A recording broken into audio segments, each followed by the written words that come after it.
Forget the tattoos. Forget the movies where everyone wears a tailored suit and drinks expensive vodka in a penthouse. That is the marketing. That is the lie.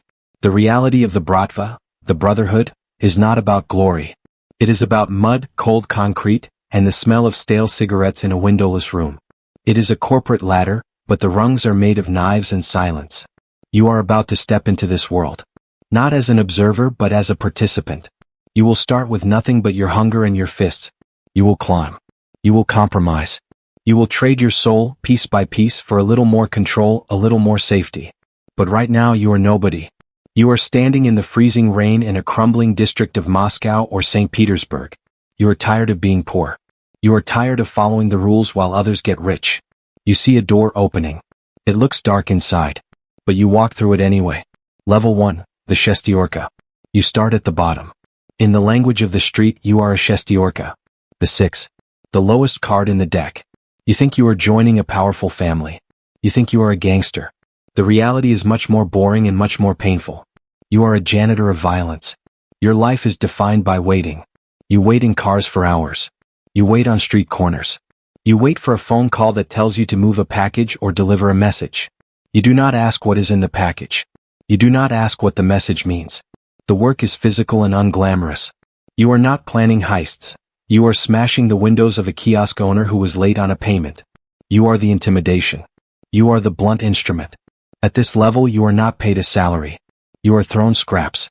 You live in a cramped apartment with 3 other guys just like you. The air smells of cheap beer and nervous sweat. You tell yourself this is temporary. You tell yourself you are paying your dues. But the truth starts to sink in during those long nights. You are disposable. If the police pick you up, nobody is coming to save you. If a rival gang catches you, you are just a message to be left in a gutter. You are not a criminal mastermind. You are barely a criminal. You are labor. Cheap, replaceable labor. You learn your first lesson quickly. Muscle is common. Brains are rare. If you want to survive the winter, you have to stop using your fists and start using your eyes. You watch the men above you. You see how they dress. You see how they speak. You realize that violence is just the entry fee. The real game is something else entirely. Level 2, the bikie. You survived the street fights. You proved you can keep your mouth closed. You have graduated. You are now a bikie. The bull. The shift is subtle. You are no longer smashing windows for fun. Now you are working for a purpose. You are part of the brigada. Your job is the protection racket. The krisha. The roof. You walk into a business. A restaurant, a construction site, a small import company. You sit down with the owner. You don't yell. You don't threaten to break his legs immediately. That is amateur stuff. You speak calmly. You explain that the world is a dangerous place. There are fires. There are robberies. It would be a shame if something happened to this beautiful business. You offer safety. You offer the roof. This is where the rationalization begins. You tell yourself you are providing a service. The police are corrupt. They won't help these people. You will. You are the order in the chaos. You collect 20% of their profits. In exchange, nobody touches them. Because if someone touches them, they touch you. And you are a professional now. The violence becomes technical. It isn't emotional anymore. If a client doesn't pay, you don't hate them. You just have to follow the procedure. A broken finger is a receipt. A burned car is a late notice. It feels clinical. You start to have money. Real money. You buy a leather jacket. You buy a used German car. You send money to your mother and she doesn't ask where it came from. You feel powerful. But you also feel the trap closing. You notice that your boss, the man taking the biggest cut of your work, is always watching you. You realize that in this system, trust does not exist. There is only leverage. You collect secrets on the people you extort, but the organization is collecting secrets on you. You are deep in the gray zone. You aren't just a thug. You are a manager of fear.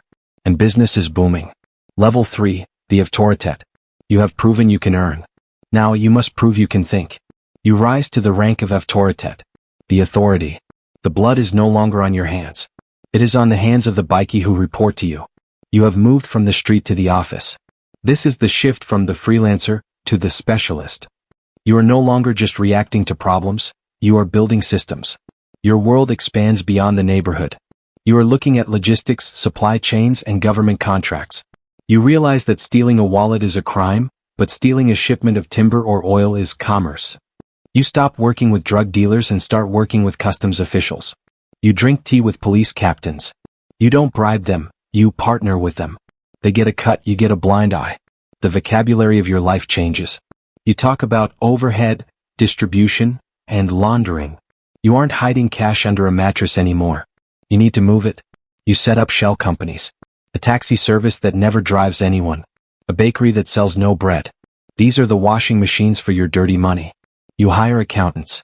You hire lawyers. You realize that a sharp lawyer is more dangerous than 10 men with baseball bats. But this level brings a cold detachment. You look at a spreadsheet. You see a number that represents a human trafficking route or a shipment of counterfeit medicine. You don't see the faces. You don't see the suffering. You only see the margin. The ethical slippery slope has turned into a cliff. You justify everything with market dynamics. If you don't sell the oil, someone else will. If you don't control the port, a rival gang will, and they are worse than you. You are the lesser evil. You are successful. You wear Italian suits. You drive a new SUV with tinted windows. But you are tired. The complexity of the lies is exhausting. You have to remember who you are cheating, who you are paying, and who is plotting against you. You realize that you can never retire. You know too much. Level 4, the Vor Vizak one. You have reached the elite. You are invited to the crowning. You are becoming a Vor Vizak one. A thief in law. This is not a promotion. It is a religious conversion. To become a Vor, you must accept the code. The old laws of the prison. In the traditional sense, a Vor has no family. No wife. No home. His only family is the brotherhood. His only home is the criminal life. You are the judge of the underworld. When two gangs have a dispute over territory, they come to you. You listen. You decide. Your word is final. If you say a man dies, he dies. If you say he pays, he pays. But to get here, you probably spent time in the zona, the prison camps. You learned that prison is just a university for crime. You built your network behind bars. You learned that pain is temporary, but respect is eternal. At this level, the conflict is between you and the system. You realize that the brotherhood is a state within a state. You have your own taxes, the obshak. You have your own laws. You have your own army. You are responsible for the obshak, the common fund. Millions of dollars flow through your hands. It is money for bribes, for lawyers, for supporting the families of men in prison. You cannot steal from this pot. If you touch 1 cent of the obshak for yourself, your own friends will kill you. The paranoia is total. You are surrounded by people who kiss your ring and wait for you to slip. You see the young Shestiorka on the street, and you recognize the hunger in his eyes. He wants your spot. You were him 20 years ago. You have absolute power, but zero freedom. You are a prisoner of your own status. You cannot go to the police. You cannot go to the hospital without guards. You are a king, but your castle is built on ice and the sun is coming out. Level 5, the Pakhan. You have survived. You are the 1 in a million. You are the Pakhan. You don't look like a criminal anymore. You look like a CEO. You look like a politician.